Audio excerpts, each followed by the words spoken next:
Selamat sore para netizen dimanapun kita berada, salam inspirasi bagi kita semua. Ini agak menarik juga ternyata ya bahwa Ganjar bukan lawan Anies sesungguhnya. Wah, ini sangat menarik sekali begitu kan.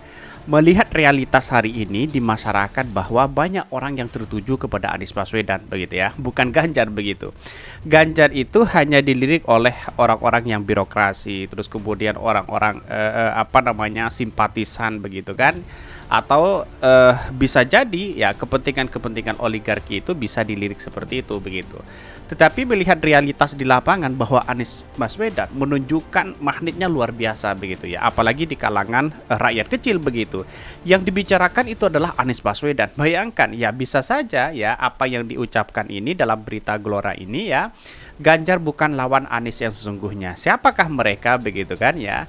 Pada putaran ketiga, putaran kedua misalnya, maka Anies Baswedan dengan Prabowo begitu kan ya. Kalau memang dengan Ganjar ya bisa saja saya kira akan kalah begitu ya. Tetapi melihat realitas politik hari ini menarik begitu. Mari kita baca terlebih dahulu komentar-komentar netizen seperti ini. Ini komentar-komentar netizen ya. Ganjar bukan lawan Anies sesungguhnya. Ini menarik begitu ya untuk kita baca begitu ya. Kalau dilihat big data ARB ya, Anies Rashid Baswedan yang paling populer dan peluang memang besar. Tapi kalau dilihat kekuatan istana yang menguasai ASN, BUMN, aparat keamanan dan plus pejabat kepala daerah yang diangkat, memang siapapun yang di-endorse dan disupport istana dengan kekuatan di atas punya kans besar ya. Dalam artian ya inilah yang kemudian kenapa Pak Jokowi bisa cawe-cawe copras capres sana sini begitu kan. Itu disayangkan sekali. Bukankah sebagai pejabat negara, sebagai kepala negara ya seharusnya independen begitu kan. Jadi mau tidak mau kalau ingin berkuasa lagi ya mana mungkin begitu kan ya, mungkin jadikan sebagai alat di situ begitu kan, sebagai alat politik bisa saja dikatakan seperti itu begitu. Lawan Anies itu kecurangan yang didukung oleh kekuatan oligarki dengan segala dukungan finansial ya. Spirit pemilu yang jurdil hancur ketika kita membiarkan atau malah mendukung presiden aktif, sibuk promosiin aktif copras dari partainya yang menjegal calon lain. Ingat Pak Presiden digaji, PKI fasilitasi ya. Negara itu duitnya rakyat, fungsinya buat ngurusin rakyat, bukan jadi tim ses capres. Betul juga begitu kan. Artinya kenapa kok masih sibuk cawe-cawe copras capres sana sini begitu kan? Akhirnya kalau menurut saya pribadi apa yang dilakukan oleh Pak Jokowi sekarang sudah berhasil begitu kan ya. Bisa dikatakan sebagai bisa menggerak begitu partai PDP yang kemudian mungkin ya yang keluar bukan nama Ganjar, tapi atas desakan membuat koalisi besar di situ, akhirnya Pak Jokowi ya bagaimana desakan-desakan itu akhirnya menjadi gerakan begitu ya. Akhirnya ya langsung diumumkan dari PDP bahwa Ganjar yang ditunjuk di situ begitu kan. Kasihan Mbak Puan lah. Sesungguhnya lawan Anies adalah oligarki yang ditopeng oleh para pengabdi oligarki ya. Ini lawan sesungguhnya adalah KPU dan Bawaslu yang menjalankan tugas dari Mukidi.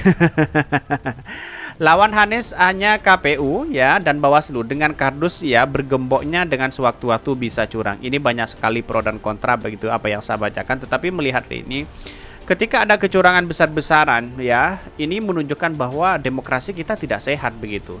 Artinya kecurangan-kecurangan inilah yang kemudian memelihara orang-orang yang tidak punya kapasitas di dalamnya. Akhirnya ya seperti ini hancur negara kita begitu ya. Apalagi demokrasinya. Presiden saja ikut-ikutan seperti ini, apalagi rakyat, kan begitu logikanya, apalagi birokrasinya begitu. Maka cukup lawan KPU dengan ya perangkatnya, insya Allah soal kalah ya menang pilpres siapapun kita terima asal pemilu berjalan sportif. Ya tunggu saja nanti apakah kemajuan bangsa kita kalau memang ini ada kaitannya dengan kecurangan dan sebagainya akan hancur atau apa, wallahu alam. Tetapi mari kita baca terlebih dahulu beritanya seperti ini. Ini beritanya ini agak menarik begitu ya. Ganjar bukan lawan Anies sesungguhnya. Ini dikutip dari Gelora ya. Pernyataan Anies Baswedan ke relawan terkait adanya lawan besar bukan pertanda ketakutan berkompetisi dengan Ganjar Pranowo. Sama sekali Anies Baswedan tidak pernah takut begitu. Karena apa? Karena inilah kompetisi besar, demokrasi besar begitu kan ya. Tetapi bagi kami adalah bahwa menurut saya pribadi koalisi perubahan masih kokoh, tidak ada yang mau ditakuti di situ begitu ya.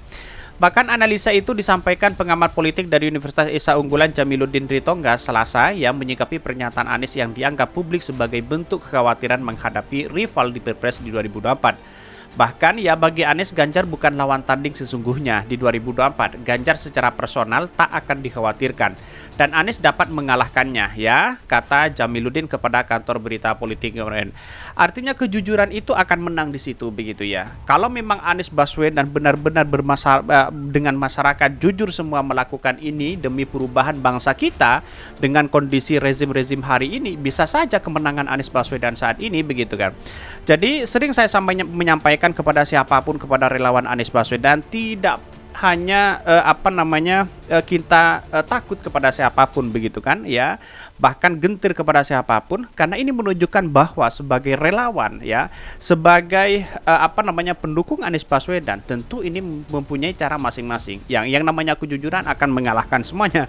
Buktikan saja begitu kan ya, bukan dari dari orang-orang birokrasi semua begitu yang menentukan kemenangan, tapi rakyat begitu kan. Demokrasi yang sehat itu sebenarnya dari rakyat ya, dari rakyat untuk rakyat, bukan dari orang-orang yang punya kepentingan seperti oligarki, dari oligarki dengan boneka begitu. Jadi artinya selama ini tahu kan yang namanya petugas partai dengan petugas rakyat begitu ya. Jadi beranggapan orang ini asumsi bahwa ya tahu sendirilah, publik sudah tahu bahwa bagaimana kinerja Anies Baswedan selama ini dibandingkan dengan Ganjar begitu ya.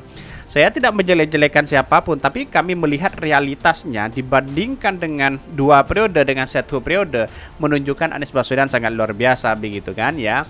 Sering sekali dicap sebagai intoleran dan sebagainya begitu. Jadi rakyat sudah paham apa yang sebenarnya terjadi dan arahnya kemana sekarang sudah paham begitu ya. Tetapi realitasnya sekarang kalau kita melihat dari kalkulasi politik, memang kekuatan besar ya, Pak Ganjar memang kuat di situ karena ada ya presiden di situ ya. Bahkan ya di kutipan dari Denny Indrayana mengatakan bahwa ini kenapa kok Pak Jokowi ya etikanya kok bisa ikut-ikutan seperti ini begitu kan. Etika politiknya di mana begitu ya, atau jadi kingmaker atau apa begitu. Jadi mau tidak mau itu harus terlibat di situ. Kenapa? Mungkin ada ketakutan besar begitu kan. Kenapa? Ya Anies Baswedan ke sana sudah dicekal, sana sini dicekal dengan berbagai orang-orang yang kemudian banyak yang mendukung ya, di satu sisi ya dicap sebagai politik identitas dan sebagainya begitu. Ini kan aneh bagi kita begitu ya. Bahkan ya bagi Anies ya, Ganjar bukan lawan tanding sesungguhnya di 2024. Ganjar secara personal tak akan dikhawatirkan ya. Bahkan dan Anies dapat mengalahkannya, kata Jamiluddin kepada kantor berita politik ya. Menurutnya dari sisi kapasitas dan prestasi, Anies tentu tak khawatir ya terus berhadapan dengan Ganjar. Dia berpandangan Anies justru lebih unggul segala-galanya dari Ganjar. Anies tampaknya melihat di belakang Ganjar ada kekuatan besar ya, kekuatan politis dan ekonomis katanya. Ini dikutip dari ya RMOL sumbernya ya. Ya memang benar, dalam hari ini memang ada kekuatan besar dari Pak Ganjar begitu di belakangnya mengikut ya. Mungkin ya keikutsertaan atau keterlibatan presiden di situ bisa saja ini menjadi pertimbangan besar begitu ya. Jadi pertanyaan publik dengan akal sehat mengatakan bahwa kenapa Pak Jokowi bisa ikut-ikutan ya cawe-cawe copras-capres seperti ini begitu kan ya. Walaupun dia tidak berkuasa, setidaknya kan independen, biar dihormati nanti begitu kan. Toh walaupun tidak masuk struktur negara nantinya begitu kan, seorang presiden santai-santai aja, ya apa perannya begitu kan. Inilah yang kemudian menunjukkan bahwa ya di era hari ini kok bisa seperti ini begitu. Ini bukan soal menang atau kalah, tetapi bagaimana cara demokrasi kita itu hidup begitu kan dan berkembang begitu kan.